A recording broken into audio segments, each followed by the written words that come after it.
Friends, welcome to my YouTube channel GS classes में आपका स्वागत है। फ्रेंड्स, आज हम अपनी इस वीडियो में TGT PGT sociology practice set number 57 को सॉल्व करेंगे। ये प्रैक्टिस सेट बिल्कुल ही सिलेबस के अकॉर्डिंग तैयार किया गया है, जिसमें हमने पिछले 15 से 20 सालों में पूछे गए एग्जाम, चाहे वह टीजीटी हो या पीजीटी, असिस्टेंट प्रोफेसर हो या यूजीसी, नेट, जेआरएफ आदि एग्जाम में पूछे गए क्वेश्चंस को इस वीडियो में शामिल किया गया है। तो वीडियो को पूरा देखिएगा और हाँ, अगर आपको वीडियो पसंद आए तो वीडियो को लाइक ज़रूर कर दीजिएगा और साथ ही साथ प्रैक्टिस सेट को सॉल्व करने के बाद कमेंट बॉक्स में कमेंट करके ये ज़रूर बताइएगा कि आज के प्रैक्टिस सेट में आपके टोटल कितने क्वेश्चन सही हुए। तो चलिए सॉल्व करते हैं आज के हमारे प्रैक्टिस सेट नंबर 57 के क्वेश्चन नंबर 1 को। आज का हमारा क्वेश्चन नंबर 1 है, सामाजिक संरचना की परिभाषा अंतःक्रियारत सामाजिक शक्तियों के जाल के रूप में किसने की है? ऑप्शन नंबर ए है E.W. स्टीवर्ट ने, ऑप्शन नंबर बी है टालकाट पार्सन्स ने, ऑप्शन नंबर सी है कार्ल मैनहीन ने और ऑप्शन नंबर डी है S.F. नैडल ने। तो इस क्वेश्चन का राइट आंसर क्या हो जाएगा? तो इस क्वेश्चन का राइट आंसर होगा हमारा ऑप्शन नंबर सी, यानी कि कार्ल मैनहीन ने। कार्ल मैनहीन के अनुसार सामाजिक संरचना परस्पर क्रिया करती हुई सामाजिक शक्तियों का जाल है, जिससे अवलोकन और विचारने जैसी विभिन्न प्रणालियों का विकास होता है। जाल से तात्पर्य सामाजिक प्रतिमान से है, सामाजिक शक्तियों से उनका तात्पर्य व्यवस्थित प्रतिमानों से है। ये शक्तियाँ परस्पर अंतःक्रिया करती रहती हैं और समाज में निरीक्षण एवं चिंतन की पद्धतियों को भी जन्म देती हैं। तो इस क्वेश्चन का राइट आंसर हो जाएगा हमारा ऑप्शन नंबर सी। आज का हमारा सेकेंड क्वेश्चन है, भारतीय संविधान की किस धारा के अंतर्गत किसी आदिवासी समुदाय को अनुसूचित जनजाति के रूप में घोषित किया जा सकता है? ऑप्शन नंबर ए है धारा 339 के अनुसार, ऑप्शन नंबर बी है धारा 342 के अनुसार, ऑप्शन नंबर सी है धारा 244 के अनुसार और ऑप्शन नंबर डी है धारा 275 के अनुसार। तो इस क्वेश्चन का राइट आंसर हो जाएगा हमारा ऑप्शन नंबर बी, यानी कि धारा 342 के अनुसार। अनुच्छेद 342 में अनुसूचित जाति जनजातियों से संबंधित अधिकार राष्ट्रपति को प्रदान किए गए हैं। राष्ट्रपति अनुसूचित जातियों के लिए वही प्रक्रिया अपनाता है जैसा वह अनुसूचित जातियों के लिए अपनाता है। तो इस वजह से इस क्वेश्चन का राइट आंसर होगा ऑप्शन नंबर बी। आज का हमारा थर्ड क्वेश्चन है, मुस्लिम विवाह क्या है? मुस्लिम विवाह क्या है? ऑप्शन नंबर ए है एक पवित्र संस्कार है, ऑप्शन नंबर बी है एक समझौता है, ऑप्शन नंबर सी है एक और दो दोनों और ऑप्शन नंबर डी है इनमें से कोई नहीं। तो इस क्वेश्चन का राइट आंसर क्या होगा? तो इस क्वेश्चन का राइट आंसर हो जाएगा हमारा ऑप्शन नंबर बी, यानी कि मुस्लिम विवाह एक समझौता है। मुस्लिम विवाह एक समझौता है। मुस्लिम विवाह को निकाह भी कहते हैं। मुसलमानों में विवाह को एक धार्मिक संस्कार नहीं बल्कि एक समझौता माना जाता है, जिसका उद्देश्य घर बसाना, संतानोत्पत्ति और उन्हें जो है वैधता प्रदान करना होता है। समझौते की स्वीकृति के लिए जो है धन का होना आवश्यक होता है। तो इस क्वेश्चन का राइट आंसर होगा हमारा ऑप्शन नंबर बी, यानी कि मुस्लिम विवाह एक समझौता है। आज का हमारा अगला प्रश्न है, निम्नांकित में से कौन सा कथन सत्य है? ऑप्शन नंबर ए है वर्ण के 4 प्रकार होते हैं जबकि जातियां असंख्य होती हैं, ऑप्शन नंबर बी है वर्ण का निर्धारण व्यवसाय से होता है जबकि जाति का निर्धारण जन्म से होता है, ऑप्शन नंबर सी है वर्ण एक खुला वर्ग है और जबकि जाति एक बंद वर्ग है और ऑप्शन नंबर डी है उपर्युक्त सभी कथन सत्य हैं। तो इस क्वेश्चन का राइट आंसर क्या होगा? तो इस क्वेश्चन का राइट आंसर हो जाएगा हमारा ऑप्शन नंबर डी। प्राचीन काल में वर्ण व्यवस्था इस देश की संस्कृति एवं समाजीकरण का जो है आधार थी। इस व्यवस्था के अंतर्गत समाज परस्पर 4 वर्णों में बांटा था, जिसे ब्राह्मण, क्षत्रिय, वैश्य, शूद्र में जो है विभाजित किया गया था, जबकि जात किसी एक समुदाय से संबंधित लोगों को कहते हैं। तो इस क्वेश्चन का राइट आंसर होगा हमारा option number D.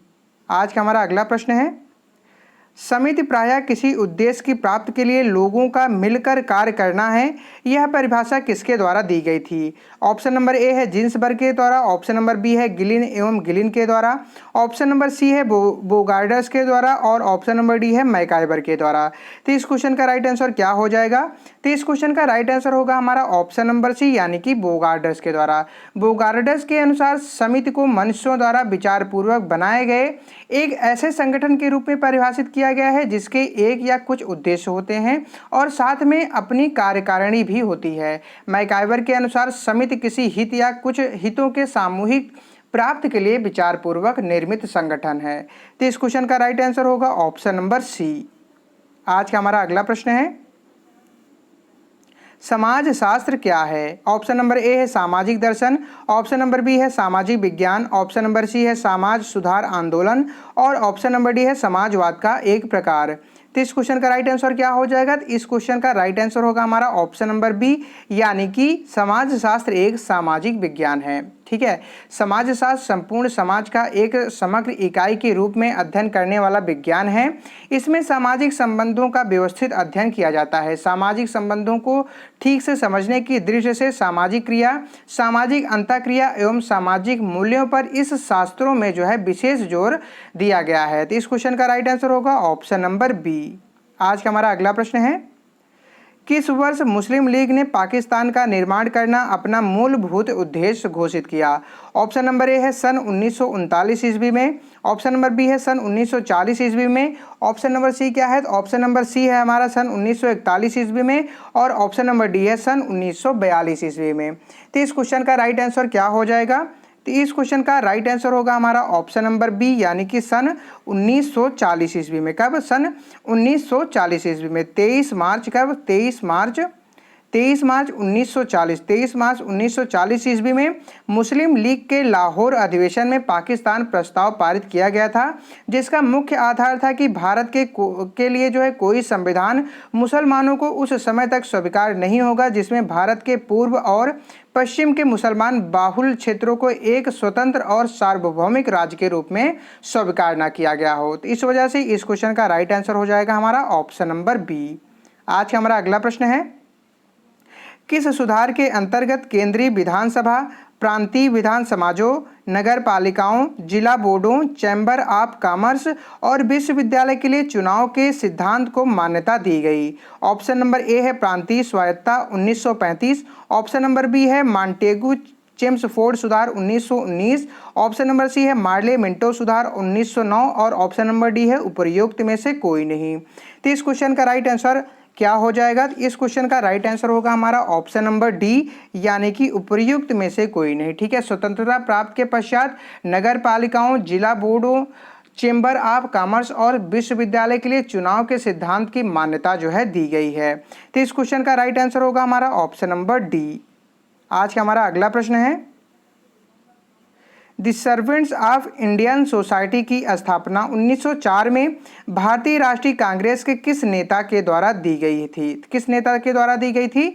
Option number A है Mahatma Gandhi, option number B है बाल Gangadhar Tilak, option number C है गोपाल कृष्ण गोखले और ऑप्शन नंबर डी है दादा भाई नौरोजी।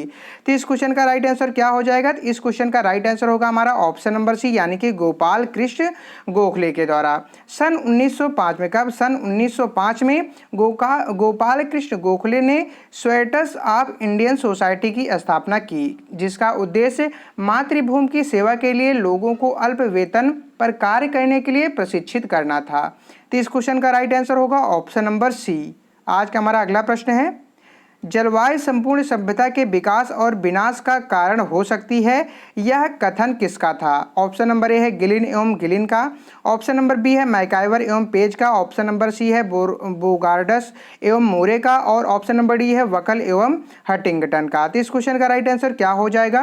तो इस क्वेश्चन का राइट आंसर होगा हमारा ऑप्शन नंबर डी, यानी कि वकल एवं हटिंगटन का। ठीक है, यानी कि आप ऐसा भी कह सकते हैं कि हटिंगटन के अनुसार सभ्यता का उत्थान एवं पतन पूर्णतया भौगोलिक कारक पर निर्भर करता है। जलवायु मुख्यतः भौगोलिक कारण है, यह सभ्यता को जन्म देता है और उसे विकसित करने तथा जो है पुष्ट बनाने में मदद करता है। तो इस वजह से क्वेश्चन का राइट आंसर होगा ऑप्शन नंबर डी। आज का हमारा अगला प्रश्न है, वेस्टरमार्क के मतानुसार परिवार का प्रारंभिक स्वरूप था। ऑप्शन नंबर ए है मातृसत्तात्मक, ऑप्शन नंबर बी है पितृसत्तात्मक, ऑप्शन नंबर सी है मातृवंशी और ऑप्शन नंबर डी है पितृवंशी। तो इस क्वेश्चन का राइट आंसर क्या हो जाएगा? तो इस क्वेश्चन का राइट आंसर होगा हमारा ऑप्शन नंबर बी, यानी कि पितृसत्तात्मक। वेस्टरमार्क के अनुसार परिवार का प्रारंभिक स्वरूप पितृसत्तात्मक था। डार्विन के अनुसार परिवार का जन्म पुरुष के आधिपत्य और ईर्ष्या के कारण हुआ। डार्विन के इस मत का समर्थन वेस्टरमार्क ने भी किया है। तो इस क्वेश्चन का राइट आंसर होगा ऑप्शन नंबर बी। आज का हमारा अगला प्रश्न है, परिवार शब्द का प्रयोग अनेक अर्थों में किया गया है, निम्नलिखित में से कौन सा एक सही नहीं है? ऑप्शन नंबर ए है रक्त अथवा विवाह द्वारा संबंधित नातेदारी समूह। ऑप्शन नंबर बी है सामान्य पूर्वजों वाला एक समूह। ऑप्शन नंबर सी है अपने बच्चों के साथ एक व्यक्ति। और ऑप्शन नंबर डी है एक आवास में रहने वाले व्यक्तियों का एक समूह। तो इस क्वेश्चन का राइट आंसर क्या हो जाएगा? तो इस क्वेश्चन का राइट आंसर होगा हमारा ऑप्शन नंबर डी, यानी कि एक आवास में रहने वाले व्यक्तियों का समूह जो होता है यह परिवार शब्द का प्रयोग का अर्थ जो है नहीं होता है। यानी कि आप ऐसा भी कह सकते हैं कि एक आवास में रहने वाले व्यक्तियों को के समूह को परिवार नहीं कह सकते हैं, जबकि शेष ये तीनों को जो ही हम इन तीनों को परिवार का निर्माण करते हैं। ये तीनों ही परिवार का निर्माण करते हैं। परिवार के सभी सदस्यों के निवास की कोई ना कोई जो है व्यवस्था होती है, जैसे कि पितृस्थानी, मातृस्थानी व नवस्थानी हो सकते हैं। तो इस वजह से इस क्वेश्चन का राइट आंसर होगा हमारा ऑप्शन नंबर डी। आज का हमारा अगला प्रश्न है, बिरसा का संबंध निम्नांकित में से किस आंदोलन से था? ऑप्शन नंबर ए है मुंडा विद्रोह। ऑप्शन नंबर बी है तना भगत आंदोलन। ऑप्शन नंबर सी है संथाल विद्रोह। और ऑप्शन नंबर डी है राजमोहिनी देवी आंदोलन। तो इस क्वेश्चन का राइट आंसर क्या हो जाएगा? तो इस क्वेश्चन का राइट आंसर होगा हमारा ऑप्शन नंबर ए, यानी कि मुंडा विद्रोह। बिरसा का संबंध मुंडा विद्रोह से है, जिसमें रांची के दक्षिण में 1899 जिसमें जो है रांची के दक्षिण में 1899 से 1900 के बीच विद्रोह का नेतृत्व किया था। बिरसा आंदोलन मुंडाओं के सामाजिक आर्थिक अशांति का मिला जुला जो है स्वरूप था। शोषित एवं दलित मुंडा लोगों ने बिरसा के रूप में एक मसीहा को देखा। इस आंदोलन का इतना प्रबल प्रभाव जो है पड़ा था कि छोटा नागपुर में ब्रिटिश शासन कुछ समय के लिए स्थिर हो गए थे। तो इस क्वेश्चन का राइट आंसर होगा ऑप्शन नंबर ए। आज का हमारा अगला प्रश्न है, निम्नलिखित में से कौन समित नहीं है? ऑप्शन नंबर ए है एक पार्क में टहलने वाले वृद्ध व्यक्ति। ऑप्शन नंबर बी है श्रमिक संघ। ऑप्शन नंबर सी है वोट क्लब। और ऑप्शन नंबर डी है टेनिस क्लब। तो इस क्वेश्चन का राइट आंसर क्या हो जाएगा? तो इस क्वेश्चन का राइट आंसर होगा हमारा ऑप्शन नंबर ए, यानी कि पार्क में टहलने वाले वृद्ध व्यक्ति किसी समिति का निर्माण नहीं करते हैं, जबकि श्रमिक संघ, बोट क्लब और टेनिस क्लब ये तीनों ही जो है समिति के उदाहरण हैं। तो क्वेश्चन का राइट आंसर होगा ऑप्शन नंबर ए। आज का हमारा अगला प्रश्न है, प्रतिष्ठा योजना किससे संबंधित है? ऑप्शन नंबर ए है सिर पर मानव मल ढोने वाले सफाई कामगार। ऑप्शन नंबर बी है चर्मकार। ऑप्शन नंबर सी है बसोड़। और ऑप्शन नंबर डी है उपरोक्त में से कोई नहीं। तो इस क्वेश्चन का राइट आंसर क्या हो जाएगा? तो इस क्वेश्चन का राइट आंसर होगा हमारा ऑप्शन नंबर ए, यानी कि सिर पर मानव मल ढोने वाले सफाई कामगारों को इस कार्य से विरत रखने के लिए तथा इन लोगों का समाज में सम्मानित जीवन जीने में सक्षम बनाने के लिए प्रतिष्ठा योजना केंद्र सरकार द्वारा आरंभ की गई थी। तो इस क्वेश्चन का राइट आंसर होगा ऑप्शन नंबर ए। आज का हमारा अगला प्रश्न है, भूमि सुधार कार्यक्रम के अंतर्गत अधिनियमित पहला अधिनियम था। ऑप्शन नंबर ए है पश्चिम बंगाल भूमि सुधार आंदोलन 1956। ऑप्शन नंबर बी है जमींदारी उन्मूलन अधिनियम 1950। ऑप्शन नंबर सी है बिहार भूमि सुधार अधिनियम 1950। और ऑप्शन नंबर डी है बम्बई किराएदारी अधिनियम 1939। तो इस क्वेश्चन का राइट आंसर क्या होगा? तो इस क्वेश्चन का राइट आंसर हो जाएगा हमारा ऑप्शन नंबर बी, यानी कि जमींदारी उन्मूलन अधिनियम 1950। ठीक है, स्वतंत्रता प्राप्त के पश्चात सन 1950 में, कब स्वतंत्रता प्राप्त के पश्चात 1950 तथा 1951 में 51 के बीच विभिन्न राज्यों ने अपने अपने कानून बनाकर जमींदारी प्रथा का उन्मूलन कर दिया था। इस समय यह व्यवस्था की गई थी कि विशेषकर उत्तर प्रदेश में कि जो किसान अनेक पीढ़ियों से एक जमीन पर कृषि करते आ रहे हैं वे एक वर्ष में लगान का 10 गुना रुपया सरकार के पास जमा करके उस भूमि पर अस्थायी स्वामित्व प्राप्त कर सकते हैं। तो इस वजह से इस क्वेश्चन का राइट आंसर होगा ऑप्शन नंबर बी। आज का हमारा अगला प्रश्न है, आदिवासी बोलियों के लिए देवनागरी लिपि के उपयोग का परामर्श किसने दिया था? ऑप्शन नंबर ए है महात्मा गांधी ने। ऑप्शन नंबर बी है जवाहरलाल नेहरू ने। ऑप्शन नंबर सी है बेरियर एल्विन ने। और ऑप्शन नंबर डी है D.N. मजूमदार ने। तो इस क्वेश्चन का राइट आंसर क्या हो जाएगा? तो इस क्वेश्चन का राइट आंसर होगा हमारा ऑप्शन नंबर सी, यानी कि बेरियर एल्विन ने। प्रथम 2 पंचवर्षीय योजनाओं में जनजातियों के विकास के लिए बनाई गई परियोजनाओं के मूल्यांकन के लिए भारत सरकार द्वारा 1989 में, कब भारत सरकार द्वारा 1989 में मानव शास्त्री वैरियर एल्विन की अध्यक्षता में एक समिति बनाई गई। इस समिति ने अपनी रिपोर्ट जो है 1960 में केंद्र सरकार को प्रस्तुत की। आर्थिक साधनों के साथ साथ जनजातियों के संस्कृतियों तथा मनोवैज्ञानिक सोच को बदलना भी आवश्यक है, जिससे ये आधुनिक जीवन शैली को जो है अपना सकें। वैरियर एल्विन ने आदिवासी बोलियों के लिए देवनागरी लिपि के उपयोग का परामर्श दिया है। तो इस क्वेश्चन का राइट आंसर होगा ऑप्शन नंबर सी। आज का हमारा अगला प्रश्न है, हिंदू विवाह के कितने प्रकार हैं? तो हिंदू विवाह के कितने प्रकार हैं? ऑप्शन नंबर ए है केवल 1 प्रकार है, ऑप्शन नंबर बी है 4 प्रकार हैं, ऑप्शन नंबर सी है 8 प्रकार और ऑप्शन नंबर डी है टोटल 10 प्रकार हैं। तो हिंदू विवाह के कितने प्रकार होते हैं? इस क्वेश्चन का राइट आंसर होगा हमारा ऑप्शन नंबर सी, यानी कि टोटल 8 प्रकार होते हैं। पहला प्रकार है ब्रह्म विवाह। कौन सा है? ब्रह्म विवाह। दूसरा है दैव विवाह। तीसरा है आर्ष विवाह। तीसरा कौन सा विवाह है? तीसरा है आर्ष विवाह। चौथा है प्रजापत्य विवाह। कौन सा है? चौथा है प्रजापत्य विवाह। पांचवा है आसुर विवाह। पांचवा है हमारा आसुर विवाह। छठवां है गंधर्व विवाह। छठवां कौन सा विवाह है? छठवां है गंधर्व विवाह। सातवां है राक्षस विवाह। छठवां है हमारा राक्षस विवाह और आठवां है पैशाच विवाह। कौन सा विवाह? पैशाच विवाह। इनमें 4 विवाहों को उच्च और 4 विवाहों को हीन माना गया है। तो इस क्वेश्चन का राइट आंसर होगा ऑप्शन नंबर सी। आज का हमारा अगला प्रश्न है, सूची 1 को सूची 2 के साथ सुमेलित कीजिए तथा सूचियों के नीचे दिए गए पुट का प्रयोग करते हुए सही उत्तर का चुनाव कीजिए। तो सूची नंबर 1 में पुस्तक का नाम दिया गया है और सूची नंबर 2 में उनके लेखक का नाम दिया गया है। इनका आपस में मिलान करना है, तो आइए मिलान करते हैं। पहला पुस्तक है सोशल चेंज। सोशल चेंज नामक पुस्तक किसने लिखा था? तो यह पुस्तक लिखा था आर्कबर्न ने। किसने लिखा था? तो यह पुस्तक लिखा था आर्कबर्न ने। द इंडियन पीजेंट अपरूटेड नामक पुस्तक किसने लिखा था? तो यह पुस्तक लिखा था मार्गरेट मीड ने। ठीक है। और तीसरा है द पोलिश पीजेंट नामक पुस्तक किसने लिखा था? तो यह पुस्तक लिखा था थॉमस एंड जैनेकी ने। और कल्चरल चेंज नामक पुस्तक लिखा था P.A. सोरोकिन ने। तो इस क्वेश्चन का राइट आंसर क्या हो जाएगा? तो हमारा इस क्वेश्चन का राइट आंसर होगा ऑप्शन नंबर ए। आज का हमारा अगला प्रश्न है, प्रतिलोम विवाह कहते हैं किसको कहते हैं? ऑप्शन नंबर ए है जब एक औरत किसी पुरुष के साथ बिना विवाह के साथ रहती है। ऑप्शन नंबर बी है जब एक व्यक्ति वधू खरीदता है। ऑप्शन नंबर सी है श्रेष्ठ जात की कन्या तथा निम्न जात के पुरुष के मध्य विवाह। और ऑप्शन नंबर डी है श्रेष्ठ जात के पुरुष तथा निम्न जात के कन्या के मध्य विवाह। तो इस क्वेश्चन का राइट आंसर क्या हो जाएगा? तो इस क्वेश्चन का राइट आंसर होगा हमारा ऑप्शन नंबर सी, यानी कि प्रतिलोम विवाह कहते हैं। तो प्रतिलोम विवाह श्रेष्ठ जात की कन्या तथा निम्न जात के पुरुष के मध्य जो विवाह होता है उसे जो है प्रतिलोम विवाह कहते हैं। ठीक है। इस प्रकार के विवाह की जो है इस क्वेश्चन का राइट आंसर होगा हमारा ऑप्शन नंबर सी।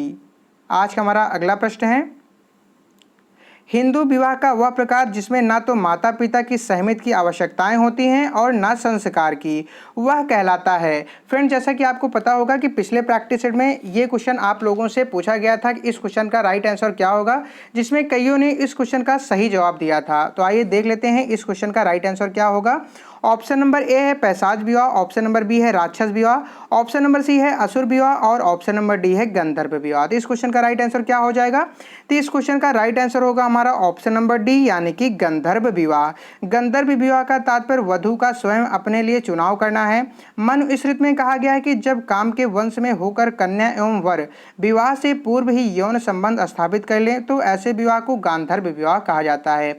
आधुनिक समय में ऐसे विवाह को प्रेम विवाह कहते हैं। ठीक है। आधुनिक समय में ऐसे विवाह को जो है प्रेम विवाह कहा जाता है और पहले जो है इसको गंधर्व विवाह के नाम से जानते थे। तो इस क्वेश्चन का राइट आंसर होगा ऑप्शन नंबर डी। आज का हमारा लास्ट प्रश्न है, हिंदू विवाह अधिनियम पिता पक्ष की ओर विवाह की अनुमति नहीं देता है। यह कौन सी पीढ़ियों में कहा गया है? तो ऑप्शन नंबर ए है 3 पीढ़ियों में, ऑप्शन नंबर बी है 4 पीढ़ियों में, ऑप्शन नंबर सी है 5 पीढ़ियों में और ऑप्शन नंबर डी है 6 पीढ़ियों में। फ्रेंड, जैसा कि आपको पता है कि हमारे सभी प्रैक्टिस सेट के लास्ट क्वेश्चन आप लोगों के लिए छोड़ दिए जाते हैं, यानी कि आपको इस क्वेश्चन का आंसर जो है कमेंट बॉक्स में कमेंट करके बताना होगा कि इस क्वेश्चन का राइट आंसर क्या होगा। फ्रेंड्स, उम्मीद करता हूँ कि आपको वीडियो पसंद आया होगा। अगर आपको वीडियो पसंद आया है तो आप वीडियो को लाइक कर दें और अगर आपको वीडियो पसंद नहीं आया है तो आप वीडियो को डिसलाइक कर दें। और आपने वीडियो को डिसलाइक क्यों किया है इसको कमेंट बॉक्स में कमेंट करके जरूर बताएं, जिससे क्या होगा कि हम अपने नेक्स्ट वीडियो में आपके कमेंट को जरूर कंसीडर करेंगे। और साथ ही साथ यह भी कमेंट करके जरूर बताइएगा कि आज के प्रैक्टिस सेट में आपके टोटल कितने क्वेश्चन सही हुए। ठीक है। तो चलिए मिलते हैं हम आपसे अपने नेक्स्ट वीडियो में, तब तक के लिए जय हिंद, वंदे मातरम।